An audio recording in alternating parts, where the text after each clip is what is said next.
네, 여러분 안녕하십니까? 김장렬입니다.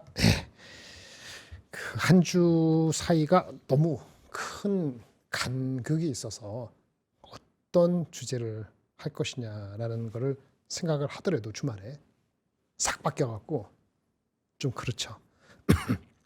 오늘만 하더라도 사실은 아까 클로징에 말씀드린 것처럼 오늘은 빠지면 안 되는 장, 빠질 수 있지만 등락이 세더라도 결국 올라와야 되는 장이라고 생각을 했는데 다행이긴 합니다만은 아주 미미하긴 했죠. 삼성 하이닉스 위주로만 올랐고 나머지는 별로 오르지도 않았기 때문에 큰 의미를 둘 것이냐. 그래도 원천은 삼성 하이닉스 먼저 올라야 되는 겁니다. 그게 시가총액의 56%좀 줄었나요? 55% 이렇게 되는 거니까요. 그렇지 않고는 다른 걸 얘기하기가 어려운데 아까 말씀드린 것처럼 그래도 믿음직하다고 생각하는 소부장은 다 비슷한 생각이거든요. 그래서 PSK 홀딩스, 테스, 아까 테크윙은 뭐 증권사에서 외국계에서 나왔기 때문에 제가 설명드린 거고 그걸 추천드리고 그런 건 아니에요. 근데 뭐 밸류가 뭐 그렇게 이상하지는 않은 주식이니까 뭐 공부해 보시면 하지 않을까 싶어 말씀을 드린 거고요. 가장 뭐 큰 줄거리로 보면은 소부장부터 말씀드리면 PSK 홀딩스, PSK는 전공정이고 PSK 홀딩스 후공정, 테스는 전공정이죠. 애칭, 식각 장비하고 증착 장비하는 테스가 상당히 이제 의미 있죠. 그리고 나서는 뭐 작은 종목이지만 예전에 말씀드린 것 같은데 변동이 커서 이거는 뭐 공부를 좀 하셔야 돼요. 진짜 좀 믿음이 있어야 되는데 EST, HPSP하고 경쟁하는 EST 그 정도는 오늘은 뭐 테크닉인지 모르겠습니다. 그렇게 몇 개 정도로 압축해서 어떻게 하느냐 다 사는 개념이 아니고 빠질 때만 접근하셔야 됩니다. 목표 주가와 괴리가 있을 때 괴리가 뭐 장이 좀 애매하다 싶으면 무조건 0.7 그 정도 밑으로 내려왔을 때부터 나눠서 들어가시는 거고 뭐 0.6 깨진다 그러면 손 대지 마세요. 일단 그러면 수급이 확 빠질 수 있기 때문에 더 낮게 잡거나 0.6에서 0.7 사이에 잡은 것이 그렇게 해서 손절에 걸리면 그건 타이밍이 잘못된 거예요. 그럼 이제 다 타시면 되고 하지만 0.7 이하부터 분할해서 들어간다. 분할을 얼마나 하느냐? 10번, 20번? 네, 10번, 20번 하신다는 개념으로 조그만 주식, 많이 커버되지 않은 종목일수록 횟수가 늘어야 됩니다. 많이 커버하거나 큰 종목들은 횟수가 20번까지 안 갈 수도 있어요. 다만 처음에 진입할 때는 좀 무조건 스타트는 낮게 시작하는 게 중요합니다. 그렇게 하더라도 제가 아까 뭐 여러 가지 얘기했습니다만 과거에 없었던 그 변동폭이 큰 두 배 ETF의 역할이 올라갈 때 좋았지만 내려갈 때는 이런 역할을 하고 있기 때문에 그것이 지금 좀 완화될 때까지는 좀 더 조심스럽게 접근할 수밖에 없는 거죠. 뭐 그런 원칙적인 말씀을 드리겠고요. 그래서 그 제가 그 PSK 홀딩스 했는데 구독자 여러분들한테는 그 PSK 홀딩스가 어떤 회사인지를 아시는 분도 계시고 여전히 잘 모르시거나 헷갈리시는 분이 있을 것 같아서 아주 간단히 왜냐하면 회사가 뭐 하는지는 알아야지 들어갈 거 아닙니까? 회사가 기술적으로 괜찮다. 그러니까 무너지고 20일, 60일 이렇게 무너져서 계속 내려가야 되는 그런 주식 아니거든요. 그 이유를 알아야 될 것 같아서 오늘은 그 먼저 말씀드리고 다시 원래대로 삼성과 하이닉스 그거 얘기 좀 드리고 그 다음에 오늘 그 장중에 좋은 얘기 나오고 시장에서 뭐 LTA 뭐 이런 거에 대해서 나쁘게 해석하거나 아쉬운 해석을 하지 않았습니까? 어저께 그 모 증권사에서는 하이닉스에 대한 이익 전망을 낮추긴 했는데 오늘은 타 증권도 한 번 더 나왔죠. 근데 그거를 그분이 그렇게 나쁘게 해석한 거는 아닌데 표면적으로 이익 전망이 낮아졌다 싶고 LTA가 이슈라는 것처럼 해석을 잘못하는 경향이 있었던 것 같아요. LTA에 대한 의미를 좀 더 다시 말씀드리고 이렇게 말씀드리겠습니다. 짧게 할게요. PSK는 보시면은 PSK나 PSK 홀딩스나 기본적으로 뭐냐면 뭔가 제거하는 거예요. 제거하는 거. 필요 없는 거를 찌꺼기 아니면 쓸데없는 거 이런 거를 제거하는 게 PSK하고 PSK 홀딩스인데요. PSK 홀딩스가 후공정이라 말씀드렸죠. 예. PSK의 모회사죠. 후공정 뒤에 따라붙는 게 있으니까 PSK 홀딩스 후공정 이렇게 생각하시면 되고 PSK는 뒤에 따라붙는 게 없죠. 홀딩스. 그러니까 앞공정, 전공정 이렇게 기억하시면 좋을 것 같아요. 둘 다 뭔가를 제거한다는 거예요. 쓸데없는 걸 제거하는 게 그렇게 쉽지가 않습니다. 정밀하게 제거해야 되고 쉽지가 않다. 두 번째는 글로벌 경쟁사가 있어요. 그런데 얘네들이 꽤 오랫동안 계속 마켓쉐어를 실력을 입증하면서 천천히 때로는 빠르게 이게 쌓아온 업력이 있습니다. 그것이 이제 입증이 됐기 때문에 이 주식들은 밸류에이션이 낮아지기가 쉽지가 않습니다. 과거 패턴보다 낮아지기가 쉽지 않다. 그러니까 낮아지면은 여한 이유로 그럼 기회예요. 그렇다고 밸류가 뭐 30배 가고 이렇게 갈 때 사는 건 절대 아니고요. 예, 그렇게 보시면 됩니다. 일단 PSK 똑같은 거는 뭔가 제거한다.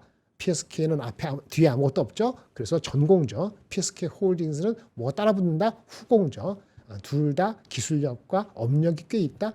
경쟁사 있다. 글로벌리. 근데 글로벌 경쟁사 있음에도 불구하고 그걸 뚫고 마켓쉐어가 상당히 의미 있게 굳건해졌다. 이런 측면에서 시장에서 관심을 계속 갖고 있는 거고요. 아무리 좋은 주식도 30배 이렇게 가는 거는 이미 늦었다. 라고 말씀을 드리겠습니다. PSK의 그 제거한다는 거 전공 중의 핵심은 dry strip이에요. strip. 옷 벗기는 거? 그 껍데기 벗기는 거? 예. 근데 벗기는 방식이 제거하는 것이 이제는 wet, 이제는 그 화학약품을 쓰느냐 아니면 기체, 예. 그런 걸 쓰느냐에 따라 다른데 화학약품 아닌 것이 dry strip이에요. 글로벌 1위입니다. 뭐 하는 회사냐? 너무 어려워서 헷갈릴 수 있는데 우리가 반도체는 가장 핵심 공정이 그 이제 막을 입히는 게 있거든요. 그게 증착 공정이라고 하고요. 증착 공정. 영어로는 디포지션이라고 해요. 그 하는 방식에 따라서 CVD, 뭐 PVD, 뭐 여러 가지 이렇게 있는 건데 증착하고 막을 입히고 그 다음에 거기에 노광, 빛을 쏘여 가지고 회로를 만드는 그게 포토라고 하기도 하고. 그 노광이라 그래갖고 리스토그래피 장비를 쓴다고 해요. 하여튼 회로를 새기는 거. 그리고 나서 쓸데없는 거를 또 제거합니다. 여기서 제거는 뭐냐면 깎아내요. 정확히 찌꺼기를 제거하는 게 아니고 막을 깎아냅니다. 깎아내는 게 에칭, 식각이라 해요. 이게 핵심 공정이에요. 한 번 하는 게 아니고 수십 번 해요. 이게 증착, 포토, 식각. 이 과정에 아까 뭐라 그랬죠? 그 노광 장비가 필요했다 그랬잖아요. 빛을 쬐가지고 회로를 새기는 거. 이게 우리가 얘기하는 가장 유명한 회사가 ASML이라는 네덜란드 회사 글로벌 반도체 시총 1위 ASML 내일 모레 실적 발표되죠. 그 ASML이 그 노광 장비 그 빛을 쪼이는 이 장비 하나에 3천억 5천억 되는 장비의 넘버 원이에요. 그게 EUV 장비라는 거죠. 그러면 잠깐 노광을 합시다. 빛을 쪼인다 하면은 빛에 민감한 그 화학약품들이 쓰이게 되거든요. 그게 포토레지스트라는 게 있어요. 포토레지스트. 영어로 포토레지스트 요거 포토레지스트가 남게 돼 있거든요. 그게 PR 그러니까 이제 노광을 할 때 남는 감광액, 감광액이죠. 감광액을 제거하는 게 필요해요. 그것을 PR 제거, 스트립이라고 하는 겁니다. 요 장비를 얘네가 하는 거예요. 이해되셨죠? 네, 그 다음에 뭐 깨끗하게 하고 다른 공정이 있습니다. 그래서 PR 스트립이라고 하는 건데 노광에서 피는 감광액을 제거한다. 이게 증착, 포토, 식각 다 끝나고 나서 하는 거예요. 매우 중요합니다. 근데 얘네들은 드라이 스트립이라는데 원래는 예전에는 화학약품 이걸 쓴다 그랬잖아요. 근데 이게 문제가 좀 있어요. 문제가 있어서 손상이 가요. 제품에. 그 반도체 만들 때 웨이퍼 손상이 더 적게 하는 방법이 뭘까라고 하다가 화학약품이 아무래도 그런 게 있잖아요. 그래서 이걸 드라이는 뭐냐 플라즈마를 이용해서 제거한다. 뭐 이 정도만 아시면 돼요. 충분합니다. 뭐 원리까지는 뭐 장비는 뭐 산소, 수소 넣고 질소 넣고 뭐 이렇게 가스 해가지고 플라즈마 하는 방식이고요. 뭘 분리해서 태우는 게 아니고 플라즈마로 한다. 이렇게 얘기하는 겁니다. 이 얘기만 들어도 조금 뭐가 쉽지 않아 보이죠? 예. 그리고 어렵다 했는데 이게 이 과정에 메탈 이게 그 메탈이 뭐야? 저기 그 금속 배선이잖아요. 이런 게 손상되기도 하고 사람 같은 것도 망가지기도 하고 그렇게 안 돼야 돼요. 이게 하는 게 쉽지가 않다는 얘기.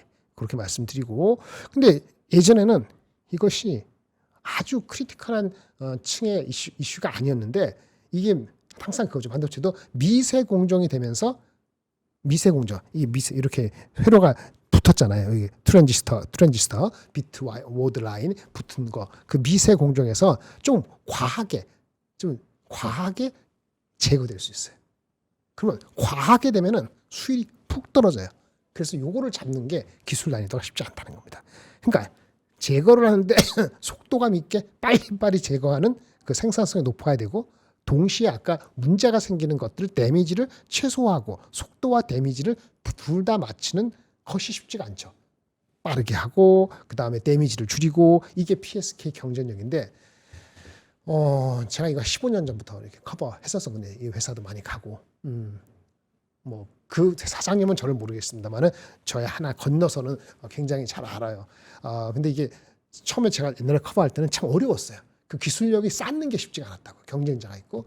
근데 드디어 한 5년 전부터 이게 확실히 PSK가 의미 있게 도약을 한 겁니다. 그래서 기술력과 경쟁력은 저는 있다고 봅니다. 그게 기본적인 거예요. 그걸 중요한 겁니다. 제가 기술력과 경쟁력이 있다고 봅니다. 제 말이 뭐 바이블이라는 얘기 아니고 시장에서도 그렇게들 많이 보고 계실 거고 그것이 핵심이다라고 봅니다. 여러 가지 스트립 공정이 있는데 넘어가고요. 그리고 이제 어떻든 간에 고객을 확보해야 되는데 이게 보통 반도체를 할 때 어떤 회사는 디램만, 어떤 낸드만, 어떤 것은 파운드리만 이게 다 하기가 쉽지가 않아요. 그러니까 커패시티가 부족한 거지.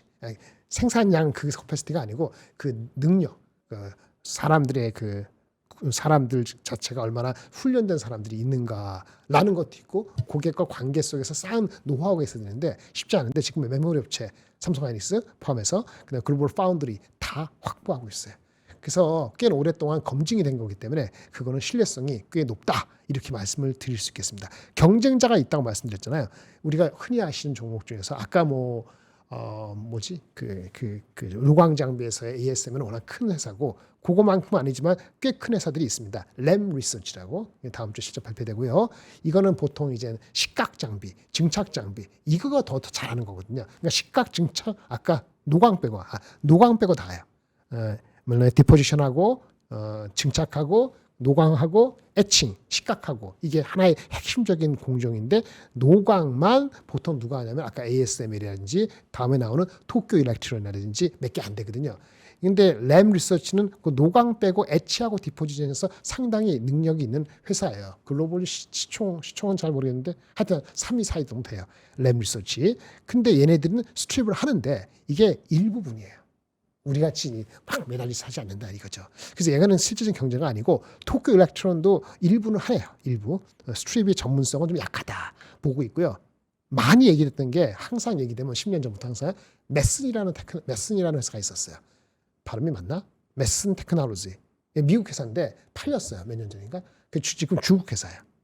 그런데 얘네들이 시장 영향력이 줄고 있어요. 이게 일부는 제가 이거 아주 최근 역사를 잘 기억이 안 나는데 미국에서 제재 내지는 사용량에 대한 어떤 이런 것도 있었다 하는데 어쨌든 간에 메슨이라는 게 실질적인 경쟁 회사였는데 이게 영향력이 축소되면서 그렇죠. 나머지 볼 거 없고 우리가 더 확고하게 되고 있다. 그래서 이거는 어디에 들어간다고? 그러니까 반도체 투자 많이 하면은 전공정의 핵심 뭐라고? 전공정의 증차, 포토, 시가 여기 투자하지 않습니까? 아까 램 리서치도 있고 뭐 어플라이드 머티리얼즈도 있고 그다음에 아까 말한 ASML도 있고 얘네들 투자 잘한다 하잖아요. 그런데 그다음에 PR 스트립이 항상 필요한데 얘네가 넘버 원이라고요. 그러니까 이런 주식은 뭐 PR이 뭐 엄청 내려가면은 이상하다 싶어서 꼬나봤다가 한번 들어가는 거죠. PSK 그런 회사입니다. 되셨죠? 예. PSK 홀딩스니까 뒤에 뭐 따라 붙는 거예요. 후공정이라고 말씀드렸는데 얘네는 종목이 아까 스트림 말고 다른 제품도 있어요. 근데 이게 매출의 핵심이기 때문에 오늘 요것만 말씀드리는 거예요.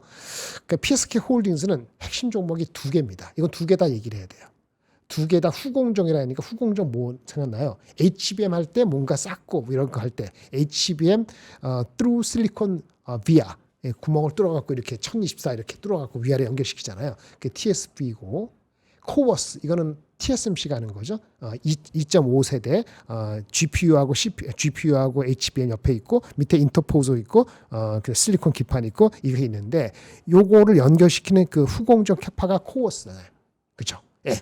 이 구멍 뚫고 코워스 파운드리죠. 코 패키징 쪽에 캐파에 있어서 얘네가 어떤 장비가 필요하면은 소속이 들어가면 리플로우라는 장비가 있어요. 뭐를 플로우한다, 리플로우. 여기서 독과점이에요. 설명 좀 이따 하고. 그 다음에 또 하나 디스컴이라는 장비가 있어요. 스컴 같죠? 스컴. 이것도 다 디스컴은 제거하는 거예요. 리플로우는 다른 거예요. 그럼 말씀드릴게요. 리플로우하고 디스컴, 머리에 잘 들어오지 않고 이상한 영어 단어 같은 게 나온다. 그럼 뒤에 따라붙은 거 후공정의 PSK 홀딩스. 근데 둘 다 독점적이거나 지배력이 있다 말씀드리는 거예요. 리플로우는 뭔가 흘리는 것 같은데 그런 의미는 아니고 반도체 칩이 있을 때 칩과 칩을 연결시키고 그러니까 HBM 할 때 연결시키잖아요. 거기일 때 범프 오돌톨톨한 그 연결시키는 게 있단 말이에요. 오돌톨톨한 거 칩과 칩 사이에 중간에 연결시키는 부분이 범프라는 게 있어요. 범프, 솔더볼 납땜할 때 그런 볼을 형성하는 그거를 열에 의해서 녹여서 딱 붙여야 되거든요.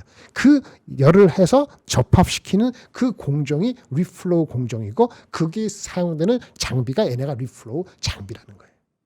무슨 말인지 아시겠죠? 범프라든지 솔더볼을 형성할 때 열을 해서 압력을 줘가지고 열 압력하고 냉각해서 접합하는데 그 장비가 리플로우 장비라는 거예요. 납땜하는 거 솔더를 녹여서 그 표면에 그 얼라이먼트 다 배열을 잘 해가지고 이 칩과 반도체 칩은 위에 있습니다. 밑에 기판 서브스트레이트 이걸 정확히 딱 접착시킬 때 하는 공정의 장비가 리플로우라는 거죠. 당연히 HBM, 코어스 이런 거, 하이브리드 여기에 다 얘네들이 장비가 사용되는 겁니다. 그다음에 요거는 제가 설명드릴까 말까 했는데 리플로우가 장비가 얘네만 있을 것이냐? 얘네가 압도적으로 처음부터 잘한 건 아니죠. 기존의 리플로우는 플럭스라는 걸 써요. 아까 납땜하고 붙인다 그랬잖아요. 거기 할 때 플럭스를 사용을 해요. 접합을 잘하기 위해서. 그런데 기존에는 접합을 잘하는 거기서 플럭스라는 이제 그 물질을 사용해서 쓰는데 단점이 플럭스가 찌꺼기 같은 게 남아요. 그러니까 찌꺼기가 남고 그걸로 인해서 접합성은 좋아지는데 찌꺼기가 남고 그럼 그 찌꺼기를 제거하려고 또 세척해주는 세정 공정이 필요하고 미세할 때는 분량이 증가되고 어쨌든 오염이 생겨요. 오염을 생기고 오염을 제거하기 위해서 세정 공정을 하는 거니까 코스트가 들어요. 그러니까 성능은 접합성에서 플럭스라는 게 중요하지만 그걸로 인한 부작용이 생긴다라고 해서 PSK 홀딩스 여기는 플럭스 없이 이 잔류물 남는 거 없이 리플로우를 할 수 있는 그런 기술이 뭐가 있을까라고 해서 나온 것이 플럭스리스 리플로우. 그러니까 리플로우는 리플로우인데 플럭스가 잔류물이 없는 거. 잔류물이 없으면 공정에 필요 없는 게 덜 들어가니까 코스트가 줄고 그다음에 오염 같은 게 안 생기겠죠. 이 기술이 얘네들이 상당히 의미가 있다라고 해서 어떤 그 우수한 그 능력이 처음부터 그런 건 아니고 최근에 많이 올라왔다고 보여지는 겁니다.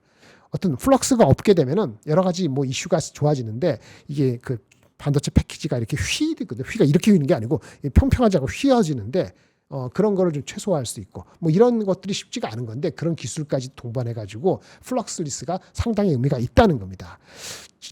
어떤 경쟁사는 꽤 유명한 회사가 많아요. 어플라이 머티리얼스 아까 또 나오네 도쿄 일렉트론. 그다음에 후공정이니까 이런 회사가 있는데 싱가포르 이런 회사 네덜란드 ASMPT 배시 이런 회사도 있고 일본의 신가와 같은 회사들도 있어요. 근데 각각 좀 핵심 산업이 아니거나 아니면 플럭스가 없는 쪽 이게 지금 어드밴스 된 건데 거기서는 우리가 더 앞서 있다라고 보고 있는 거예요.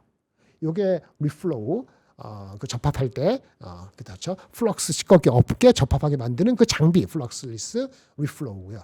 두 번째는 아까 제가 처음에 할 때 이제 PSK하고 PSK 홀딩스 자회사 그런 관계인데 똑같은 게 뭐였죠? 쓸데없는 걸 없애준다, 제거한다 그랬잖아요. 여기도 아까 PSK처럼 드라이 스트립 이거는 PR 포토 레지스터 감광액을 이제 공정 증착 그다음에 포토 그다음에 애칭하고 나서 PR을 없애는 거 그게 드라이 스트립이었잖아요. 한 공정 끝나고 하는 건데 이거보다는 PSK 홀딩스에서 하는 공정은 좀 더 미세한 공정이에요. 좀 더 미세하게 비슷하게 플라즈마 표면 처리하는 건데 아까 그것이 디스컴이에요.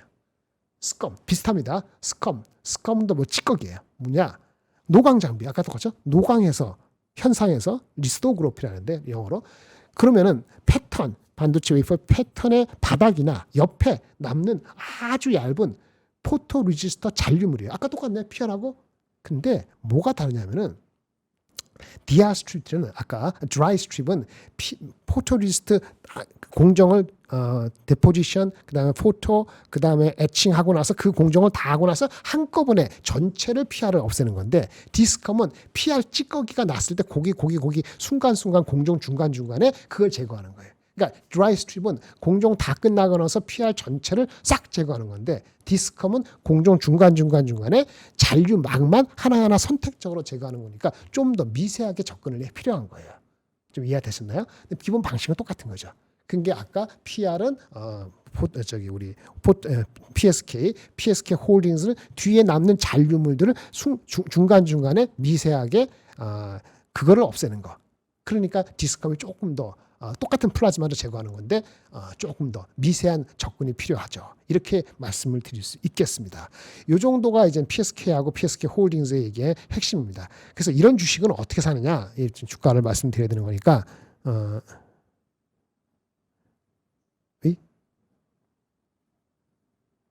갑자기 없어졌네요. 네, 다시 열겠습니다. 네, 요거 볼까요? PSK 네, 전공정 아까 드라이 스트립. 네, 일단 봅시다. 목표 주가가 18만 원. 근데 최근에 28만 원 나왔어요. 이렇게 목표 주가 갑자기 튀어나올 때 있잖아요. 꽤 크잖아요. 40%가 높습니다. 이게 지금 보니까 대충 다 20만 원 밑에였는데 갑자기 7월 7일 날 28만 원이 나왔어요. 그러면 이렇게 차이가 나는 리포트 반대로 하이닉스 엊그저께 많이 내려갔잖아요. 185만 원 리포트 나왔을 때 비행기 대부분 다 완전 무시하거나 아니면 무시는 아니더라도 듣기 싫잖아요. 그런 얘기 그렇죠? 누구는 400만 원, 500만 원 부르는데 185만 원 뭐야? 라고 무시하거나 귀찮잖아요. 근데 그러지 마셔야 되거든요. 다른 의견은 좋은 방향이든 나쁜 방향이든 보셔야 되는 거죠. 근데 저도 방송을 하는지라 눈치를 안 볼 수는 없어요. 나쁜 얘기를 바로 들으기가 참 어려웠습니다. 185만 원 간다는 얘기가 아니고 그거에 대한 어썸션, 가정이 뭐가 되면 뭐가 된다는 걸 알면은 그걸 한 귀에 다 귀다방 듣게 되면은 낮아질 때 이 생각보다 더 낮아질 수 있겠네. 탄력이 반대로 가면은 이렇게 생각할 수 있는 그런 근거를 갖고 볼 수 있는 건데 거꾸로 이거는 좋은 거죠. 15만 원, 16만 원 다들 그러는데 5월, 6월 뭐 가끔 나오는데 28만 나왔어. 제가 리포트 읽어봤거든요. 리포트 읽어보셔야 됩니다. 그 내용은 우리가 아는 내용 다른 게 없어요.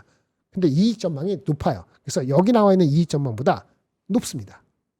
그래서 올해 기준으로는 오늘도 올라서 35배니까 결코 싸다고 못해요. 근데 경쟁력이 있는 회사 있잖아요. 경쟁력이 있는 회사는 아까 그 경쟁력 회사는 30배 정도까지는 가요. 근데 30배 넘어가면은 싸다고 볼 수는 없어요.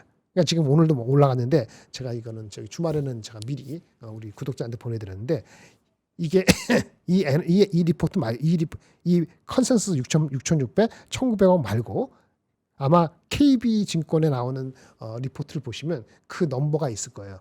그 넘버가 최근에 나온 넘버라면 아마도 좀 상향되는 넘버 쪽이 더 맞을 겁니다. 이 흐름이 좀 올라가는 거잖아요. 그리고 탁 치었어요.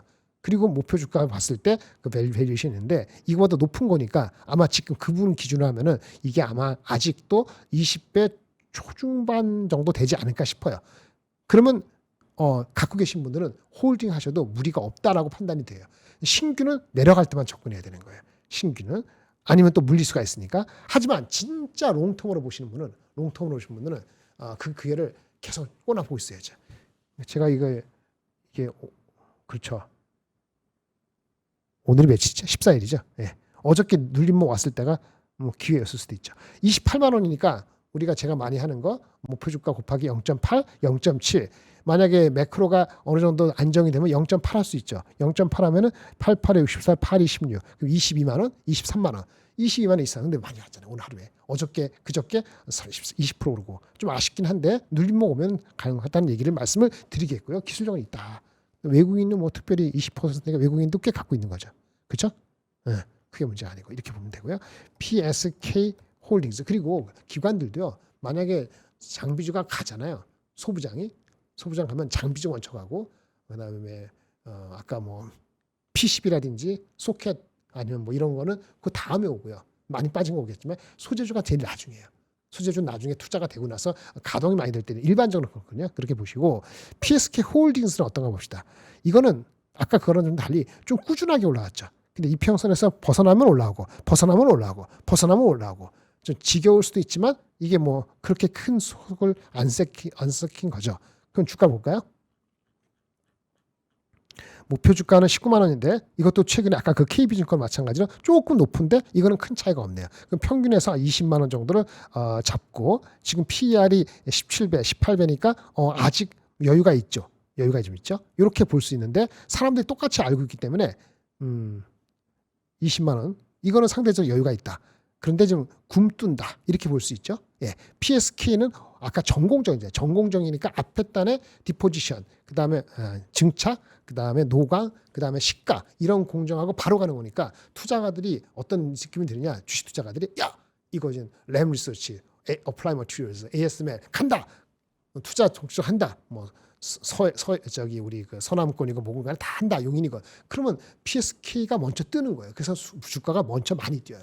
근데 PSK 홀딩스는 상대적으로 그렇게 못 뛰죠. 후공종이니까. 그런데 실력은 만만치 않거든요. 그러니까 꾸준히 주가는 간다. 특색이 다르고 그러니까 목표 주가와 괴리도 여전히 있는 상태가 PSK 홀딩스다. 이 특성을 좀 이해하시면 좋을 것 같습니다. 이 정도 말씀드리면 오늘 충분히 이 두 종목은 말씀드릴 것 같아요. 테스도 말씀드리는데 테스는 그냥 괜찮아요. 근데 이게 주가가 이제는 진짜 싼 영역은 아니에요. 싼 영역은 아닙니다. 그러니까 기술적인 접근이 필요한데 다 그렇게 사람들 다 좋은 걸 아니까 이젠 잘 조정이 오더라도 오래 있지가 않아요.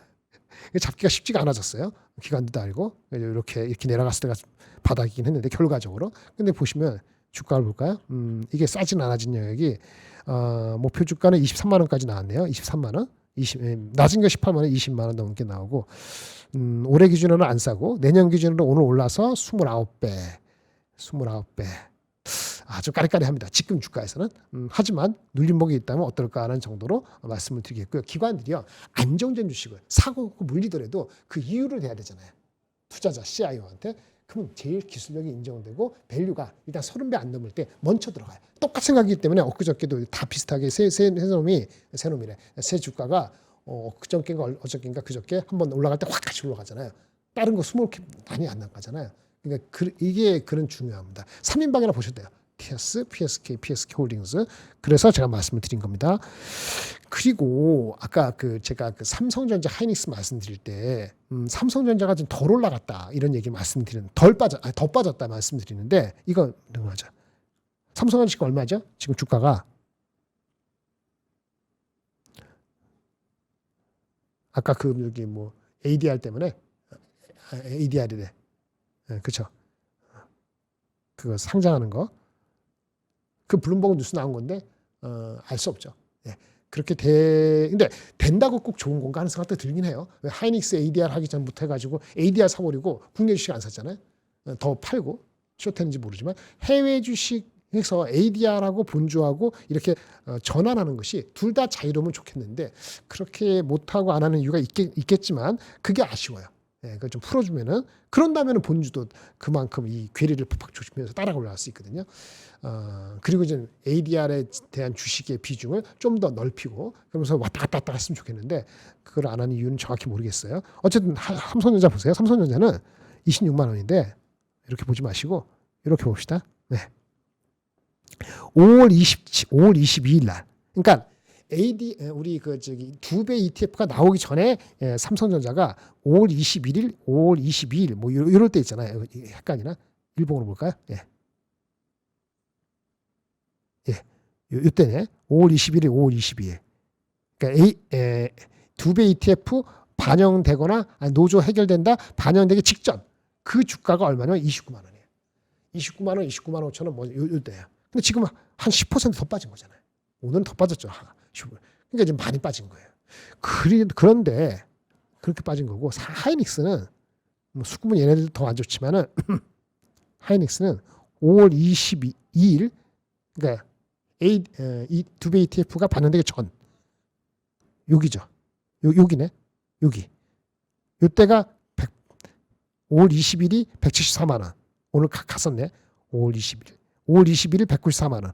5월 22일 5월 22일 194만 원. 그러니까 194만 원, 175만 원 여기였어요. 오늘 주가가 거기서 왔다 갔다 해서 그때보다 빠지지 않았잖아요. 그러니까 두 배 ETF가 거품이고 이것이 원흉이다. 라서 이거를 제거한다라고 하고 사실은 그때보다 실적이 더 좋아지긴 했는데 2분기 실적이 조금 약간 낮다 하니까 그러면 5월 21일, 20일 봤을 때 그 정도 레벨까지 갔다가 지금 올라온 거라고 볼 수 있는 거죠. 그 정도 수준이에요. 약간 못 미치지만. 근데 삼성전자는 실적으로 보면은 삼성전자가 2분기 때 이제 하이닉스 안 나왔습니다만 삼성전자가 실적은 더 잘 나온 거 아니에요? 그러니까 그로스도 그렇고 삼성이 더 잘 나왔는데 이거는 이때보다도 10% 빠졌다. 그러니까 과매도를 따지면 삼성전자가 더 과매도 됐죠. 그리고 밸류에이션도 보면은 삼성전자가 어제 기준입니다. 그러니까 오늘 기준 약간 올라갔습니다. 그래도 4배 정도밖에 안 되죠. 4배가 안 돼. 삼성전자. 오늘 좀 올라갔으니까 4배 정도. 하이닉스는 또 올라갔으니까 4.5배 되나? 그러니까 하이닉스가 본주하고 삼성전자가 하이닉스가 10% 정도 10% 정도의 밸류에이션 배수가 높은 거예요. 그렇죠. 그것이 고스란히 삼성전자가 5월 21일, 20일 29만 원 유지된 게 더 낮게 된 거죠. 그러니까 밸류로 따지고 이익의 그 높아진 정도를 따지면 단기긴 합니다만은 삼성이 하이닉스보다 이렇게 빠지는 게 조금 억울한 측면이 있는 겁니다. 그러면 하이닉스는 어떻게 된 거냐? 하이닉스는 이거는 안 싼 거냐? 안 싼 건 싸다 그걸 떠나서 주식이 하이닉스로 안 가고 어디로 갔어요? ADR로 갔다고. ADR로 보면은 하이닉스 ADR. 하이닉스 ADR 오늘 종가죠? 맞죠? 아니 오늘 종가 아니고 오늘 종가 이거네. 152.35달러. 어제 빠져서 9.3%. 환율로는 229만 원. 229만 원은 아까 본주의 23%.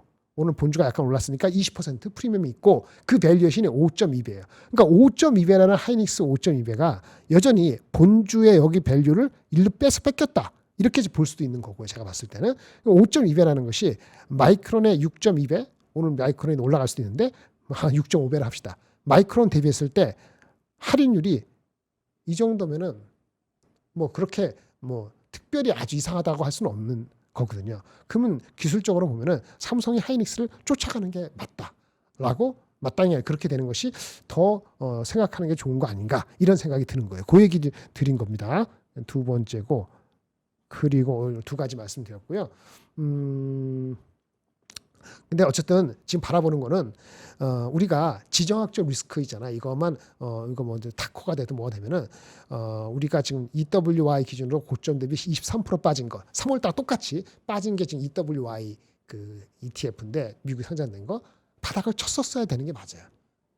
바닥을 쳤었어야 되는 게 맞고요. 더 이상 빠지면 이상합니다.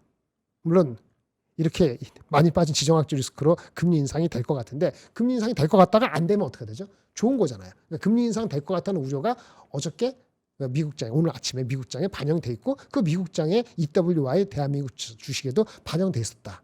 그럼에도 불구하고 오늘 시작할 때 야간 선물이 마이너스 0.2인가 그랬으면은 우리나라 장도 많이 빠질 필요 어저께 선반했으니까 이런 식이에요. 그래서 바닥이 됐었어야 되는 게 맞는 거예요. 그러면 그런데 불구하고 아까 하이닉스 본주는 아니고 하이닉스 ADR하고 마이크론이 덜 빠졌다는 거는 여전히 미국 주식을 선호한다는 걸 우리가 받아들이는 게 아니고 현실이다 현재는. 현실이 웃긴 거예요. 받아들여야 되는 거죠. 어쩔 수 없는 거고. 근본적으로는 아까 말씀드린 것처럼 헤게모니에서 반도체보다 빅테크를 좋아해요. 미국 투자가들은. 그게 크니까. 우리가 졌어요. 걔네가 물량이 많고 수급으로 밀어붙이고 근데 우리가 지게 만든 원인 중에 하나가 두 배 ETF가 변동폭이 크니까 많은 투자가들이 이제 손절매되거나 아니면 확 이렇게 안 빠져도 되는데 이렇게 됐다는 얘기입니다. 그리고 금리 인상 시 빅테크가 투자 조정 가능하다 이런 거 분위기까지 다 반영돼 있어요. 그래서 결론은 금리 인상, 전쟁 우려, 그 다음에 속스보다 빅테크를 좋아하는 미국의 분위기. 근데 아까 말씀드린 것처럼 헤지펀드가 지난주에 다시 사기 시작했잖아요. 헤지펀드의 반도체 주식에 대한 거 미국의 익스포저가 작년에 한 5%밖에 안 되는데 지금 10% 많이 올라왔다. 사실은 5월달에 14%보다는 비중이 14% 익스포저에서 10% 내려왔기 때문에 줄어든 거예요. 근데 아주 최근 2, 3주 동안 훅 빠진 거에서 저가 매수가 일부 작동한 것이 헤지펀드의 반도체 주식에 대한 익스포저의 증가다라고 말씀을 드린 거고, 그러면 지금 헤게모니 싸움이 끝난 게 아니고 여전히 빅테크를 좋아하긴 하지만 만약에 빅테크 실적 발표될 때 빅테크가 커미트먼트를 한다면 주식시장에 대해서 우리 반도체에 계속 투자한다 이런 식으로 나오기만 하면은 그러면 우리는 좋겠죠. 그래서 어쨌든 헤게모니 싸움은 아직 끝나지 않았지만 이번 달 말을 기점으로 좀 헤게모니 싸움이 조금 잦아들기를 바라는 거거든요. 예, 그게 관건이에요. 그러면 빅테크가 커밋해야 되는데 솔직히 커밋한다고 우리 주가가 옛날이 아니고 얼마 전처럼 8,500, 9,000으로 쉽게 가느냐? 이건 쉽지 않아요. 수급이 일단 확 꼬였고 어떤 대책이 나올지 모르지만 그렇다고 뭐 상피할 수도 없고 또 섣불리 너무 많이 또 쪼이면은 그럼 정작 뭐 다른 섹터로 이렇게 흘러갈 수도 있지만 삼성전자 하이닉스 돈이 또 확 묶여서 본주를 더 무시하거나 해외 주식 ADR로 갈 수 있기 때문에 이 대책이 만만치는 않다고 봅니다. 시기가 좀 지났기 때문에 만만치 않아지는 건데 어쨌든 간에 이 두 배 ETF에 대해서 불안 요소가 나오고 빅테크가 커밋하고 헤게모니 싸움이 미국의 헤지펀드 중심으로 너무 많이 빠졌네 반도체 이런 식이 온다면 조금 그래도 희망이 있을 수도 있다라고 생각이 듭니다. 그런 얘기를 드리고요. 마지막으로 말씀드리는 거는 그건데 그 LTA에 대해서 국내에서 이런 해석들 메시지가 나왔어요. 그 LTA가 위를 줄이고 높이 밑에도 하락하는 걸 방어하고 이렇게 해서 안정적인 높은 수익을 생각보다 2, 3년, 4년, 5년 가져가자. 이게 핵심이잖아요. 근데 해석을 또 그렇게 얘기하니까 낮은 거를 높인 거 맞는데 위에 높게 받을 저기 반도체를 가격을 낮추는 거다. 이렇게 해서 삼성전자 하이닉스가 희생한 거다. 이렇게 해석할 여지가 있어서 그거에 대해서 투자가들에 대해서 다른 얘기를 하는 그거 희생이 아니다. 전략적으로 우리 그 데이터 센터를 짓는 우리 빅테크들하고 진짜 전략적인 어떤 투자 개념이다라는 반박의 리포트도 나오고 그러고 있어요. 그런 게 센티먼트에 좀 도움이 되면 좋겠어요. 그래서 단순히 가격을 좀 높게 받을 걸 낮췄다 그런 개념보다는 장기 공급을 해가지고 락인 도망가지 못하게 확 붙잡아 둔다. 그리고 뭔가 우리 빅테크들하고 조인트 벤처라든지 우리가 지금 구체적으로 얘기는 못하고 있지만 뭔가 파트너십을 좀 더 다양하고 심화시킨 파트너십이 LTA와 함께 나온다면 얘기가 달라지겠죠. 근데 그거가 나올 수도 있다라고 보는 시각들이 등장을 하기 시작했다. 이 정도로 말씀을 드릴게요. 그리고 어저께 그 뭐 최태환 회장님이 그저께인가 미국의 ADR 상장할 때 CEO가 얘기한 건가? 하여튼 어쨌든 경영진이 내년도가 공급 부족이 더 심할 거다라는 얘기를 했다는데 제가 그래서 그건 어디 갔지? 시장에서는 그걸 개무시하나 완전 무시하나 철저히 이렇게 생각을 했는데 이 증권사에 얘기하는 것도 그런 겁니다. 올해도 공급이 100이면 수요가 100이면 공급이 한 70, 80을 못 미치고 있는데 80% 못 미치고 있는데 20% 부족한 거예요. 내년도에는 60%대. 그러니까 70%가 안 될 것 같다는 얘기를 자기네가 계산해 보니까 그렇게 나온다는 얘기를 이제 리포트를 하고 그렇게 좀 세일즈를 하고 있어요. 이렇게 된다면 무슨 얘기냐? HBM 가격부터 올라야 돼요. HBM 올해 못 올랐기 때문에 HBM 삼성과 하이닉스 내년에 진짜 승부거든요. 그러니까 삼성과 하이닉스가 지금 하이닉스가 삼성보다 한 10%포인트 본주 기준으로 프리미엄이 있고 하이닉스 그 ADR은 삼성전자보다는 35% 프리미엄이 있어요. 근데 이거를 뭐 뒤집거나 아니면 쫓아가는 건 삼성전자가 ADR 하는 것도 있지만은 그거보다는 HBM에서 진짜 승부를 걸어야 되는데 HBM 가격이 올라가야지 그 삼성전자 하이닉스도 HBM을 커밋할 거 아니에요. 그런 가능성이 보이면은 반도체 가격은 그래도 올해같이 이렇게 폭등은 아니지만 가격이 내려갈 가능성은 굉장히 낮은 거 아니냐 이런 얘기예요. 그래서 그런 것이 논리적으로는 더 맞아요. 그래서 내년 실적 다음에 이유가 아니더라도 내년 실적까지는 안전하다는 그런 주장을 하고 있고 어쨌든 LTA는 단순히 위아래를 좁힌 게 아니고 빅테크들하고 뭔가 우리가 모르는 더 전략적인 깊은 조인트 벤처 파트너십을 앞둔 그런 거에 일환의 한 스타팅 포인트다 이런 얘기가 나오고 있기 때문에 이게 맞다 그러면은 좀 기다리시면 좀 평가가 조금은 이렇게 험악한 평가는 분명히 달라지지 않을까라는 생각을 해보게 되는 겁니다. 이 정도 말씀드리면 가장 최근에 나왔던 거를 중심으로 할 수 있겠습니다. 외국인이 헤지펀드가 반도체 주식을 다시 좀 샀다는 것 그것도 고무적이고 하지만 우리 자체의 수급적인 면이 좀 누그러져야지 그런 흐름의 변화가 우리도 제대로 탈 수 있다라는 측면에서 좀 좋은 그 조치가 있기를 기대해 보겠습니다. 이상으로 마치겠습니다. 네, 감사합니다.